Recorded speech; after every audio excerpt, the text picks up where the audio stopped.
అది ఆ గుడిలోనే సత్యవరుడు పేరు వచ్చింది. ఆ ముని ప్రతిష్ఠ చేయడం వల్ల ఈ లింగాన్ని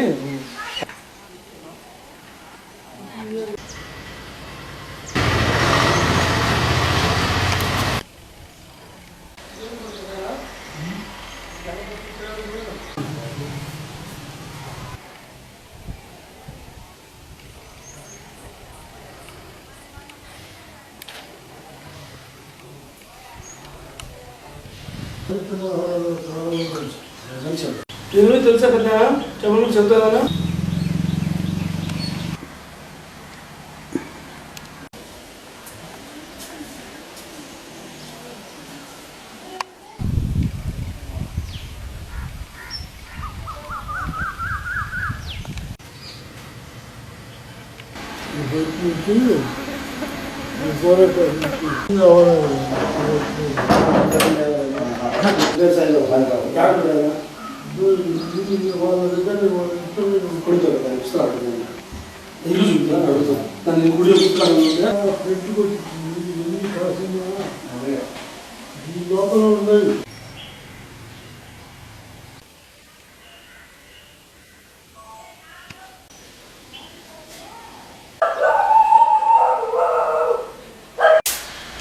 ఇప్పుడు నేను ఏం వచ్చినా చేస్తా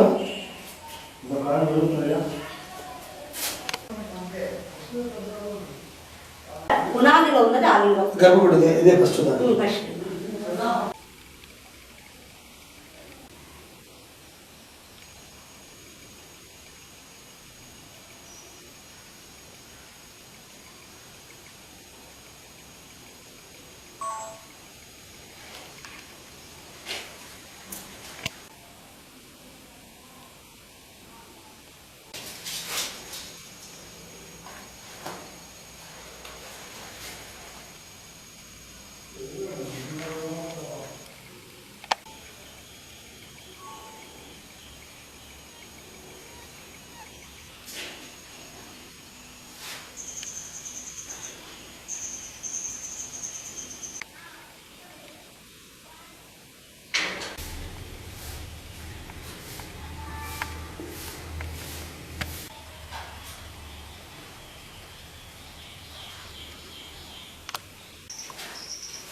ఈ ఆలయాన్ని క్రీస్తు శకం 6-7 శతాబ్దాల్లో బాదామి చాళుక్యులు అలంపూర్లో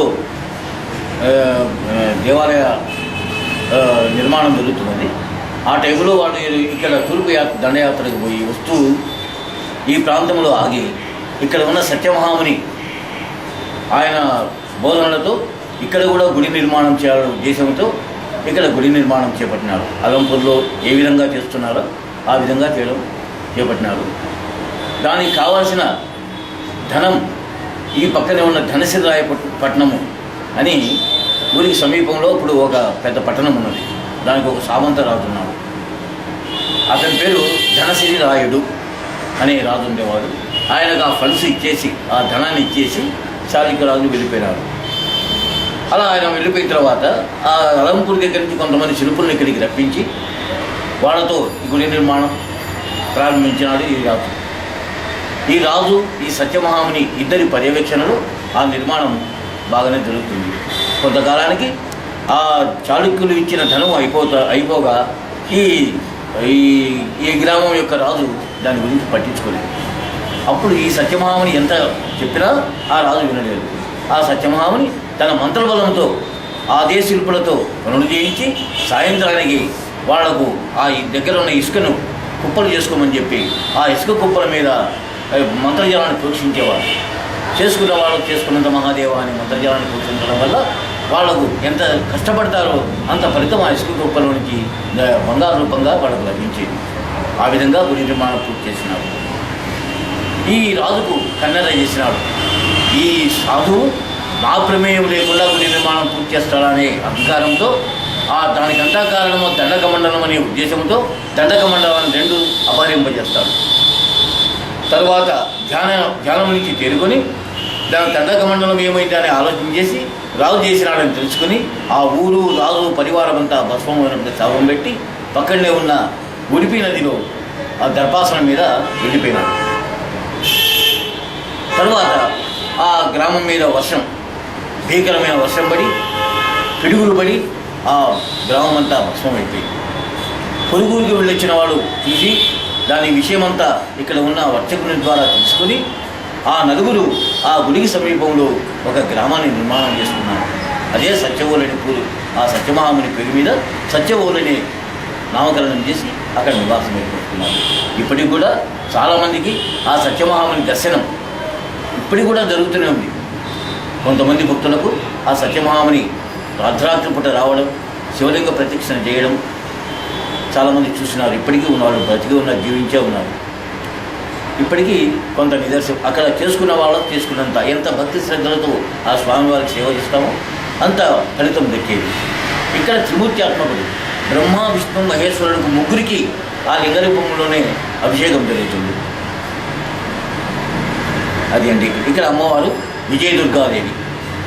ఈమె మహాలక్ష్మి, మహాపార్వతి, సరస్వతి రూపి 6 భుజాలతో విజయదుర్గాగా ఇక్కడ వెలిసింది అమ్మవారు.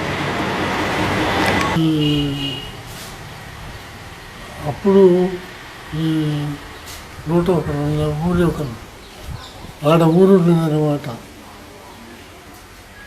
ఆ ఊరు పరిపాలించేది ఈడ అని ఆయన అడ్డగించాడు.